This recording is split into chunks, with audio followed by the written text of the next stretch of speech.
Jeremy and Callie. Now, you said you want to tour. Do you guys, I know a lot of people say they like to tour around the United States, and there's some people who really, really want to go overseas and tour. Where do you guys feel like you want to be most? More in the United States or more around the world?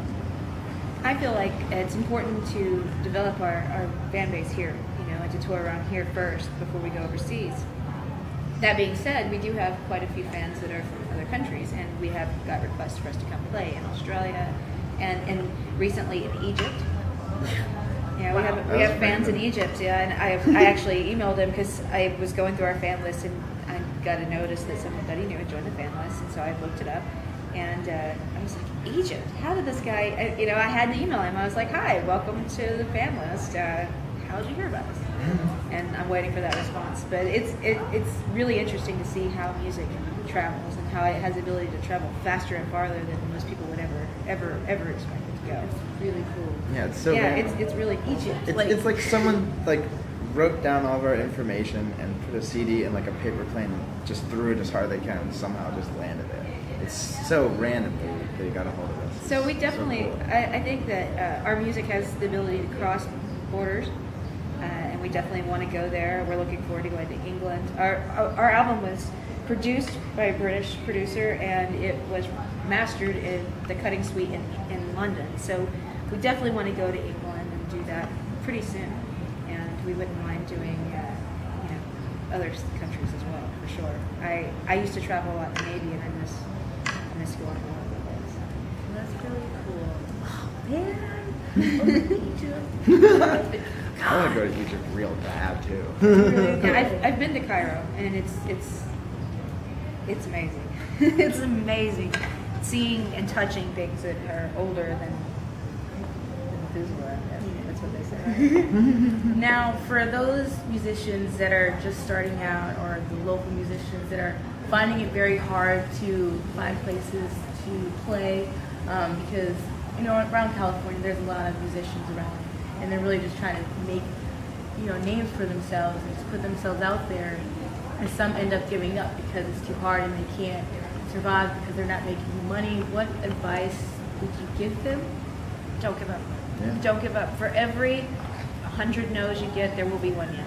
Yeah. And to just keep trying to do whatever you can to keep chasing those dreams, because the key to success is never giving up. Yeah. And that's the truth. I mean, if you talk to anybody, I talked to Slash. I got to meet Slash one day, and I got to ask him a couple of questions. And that's the one thing he said to me that it stuck with me was, "Don't give up."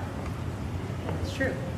Starving artist, that's where it comes from. You have to go through the lean times before you ever start making an impact. Mm-hmm. It's a slow process, and it's grueling, and it's brutal. And if you can do anything else, by all means, do it, because this is a long haul, and it's a lifelong. It's hard. It is hard, and you do so much work. If you're not willing to work, man, that's another big thing.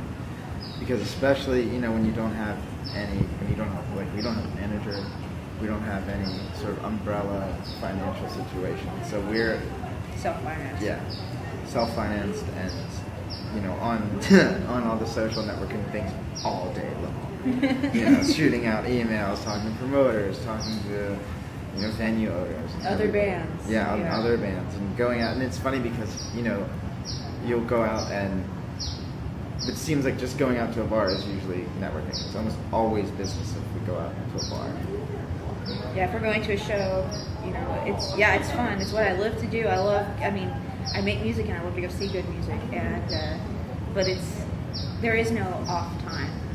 You're always on. You're always under public scrutiny. You're always you always have to be on and ready to work. You never know who you're going to meet on the street. You're never going to know who you're talking to when you're in line at the dry cleaners. You never know. It's LA. Yeah. So you have to always be ready to work. And everybody's a potential fan, of course. Yeah. That's it. Well, I really want to thank you guys for joining me. Thank you for having us. One more thing I want to say about two bands trying to make it: support your fans, because they're the ones that are going to support you, and listen to what they have to say, because they're your fans. They're the ones that are going to buy the CDs and go to the shows. Support your fans. they're going to support you. So Definitely. that's Support your fans. we love our fans. We love you. And I am one. I'm a huge one. I've been one for a long time. And I won't stop. I'm not gonna lie, you might see me over in Egypt. I mean, you know, when it comes down to it, probably see me over in Egypt, Europe. But I really want to thank you guys for joining me here. And where can your fans and other potential fans check you guys out? Well, you can check us out at facebook.com/thehushdown or at reverbnation.com/thehushdown. Or we're on Twitter.